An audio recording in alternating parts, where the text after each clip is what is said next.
আসসালামু আলাইকুম ভিউয়ার্স, আমরা চলে আসলাম আজকে দুবাই কেএফসিতে। আমরা আলাইনে কেএফসি খাইতে চলে আসলাম। এই দেখেন কেএফসি রুম, এই দেখেন অনেকগুলা সস, আর এদিকে নট এডিটিং। এই দেখেন এইগুলা হচ্ছে কেএফসি, খুব মজাদার কেএফসি বানানো। এই যে দেখেন আমার একটা কিউটি বেবি ওই দিক থেকে হাই দিতাছে, আর এইদিকে একটা কিউটি বেবি, মাশাআল্লাহ। বাবা তুমি কেএফসি খাইতে চলে আসছো? তুমি কেএফসি খাইবা? আর এই যে আমার বাবি, এই দেখেন হাই দিতাছে আপনাদেরকে। ওনার শরম বেশি, লজ্জা বেশি, সেজন্য উনি মুখ দেখাইবেন না।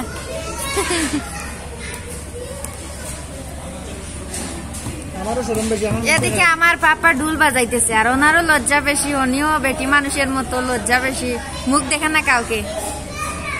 আর আমার পাপ্পা একা একা বসে চিন্তা করতেছে।